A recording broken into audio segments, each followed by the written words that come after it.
Notre participation à ce colloque ou ce séminaire, pour nous c'est très important parce qu'on est conscient et on est persuadé qu'on ne peut se développer dans notre agriculture au Maroc qu'à travers l'innovation. Mais pas n'importe quelle innovation. Innovation autochtone, si j'ose dire. Innovation avec des start-up marocaines.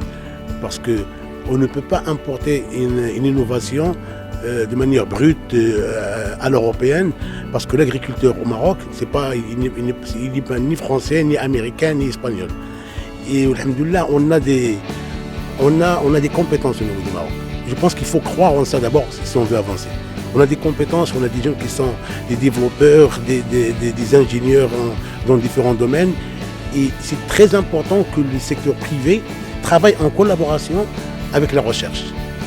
Il faut qu'on encourage la recherche et puis il faut que le privé finance une partie de la recherche. On ne peut pas compter que sur l'État pour pouvoir développer un certain nombre d'innovations. Le privé au Maroc doit participer. Nous d'ailleurs, je vous donne deux exemples. L'exemple de la tomate industrielle. Quand on a démarré le programme de tomate industrielle, des contrats avec les agriculteurs qui maintenant s'appelle agrégation, le niveau de rendement de la tomate industrielle était entre 20 et 25 tonnes à l'hectare. Actuellement, 15 ans après, on est sur des rendements qu'on n'a rien à envier ni aux Européens ni aux Américains. On tourne à une moyenne de 100 tonnes hectare avec une qualité et avec un produit sain. Et le deuxième exemple, c'est l'exemple de l'olivier. Nous, on est dans le secteur oléicole, on est impliqué de la recherche-développement jusqu'à la commercialisation au niveau des États-Unis ou au niveau du Maroc. Et c'est très important et je pense qu'il y a des compétences, il y a un savoir-faire marocain qu'il faut encourager. Donc, on a fait des startups, c'est des petites sociétés d'irrigation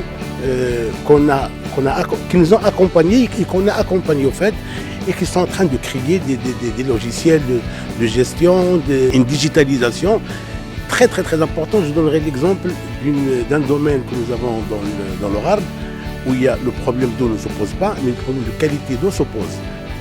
On mélange l'eau du barrage avec l'eau du forage.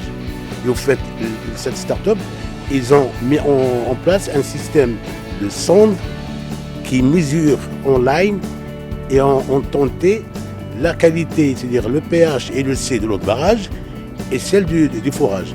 Un mélange adéquat, instanté, je vous assure qu'avec d'autres sondes bien sûr pour mesurer l'eau, le volume d'eau au niveau des racines, je vous assure qu'en l'espace d'une année, on a vu la différence sur le rendement. Écoutez, les conserves de Meknes, les conserves Aïchaz, bon, pour nous c'est une marque qui nous appartient plus. La marque Aïcha appartient au Maroc, on appartient aux Marocains en général et on est fiers de ça bien sûr, mais ça ne veut pas dire qu'il faut qu'on s'endorme parce que comme on dit, être premier de la classe c'est bien, mais il faut le rester. Il faut un produit à l'image de la marque.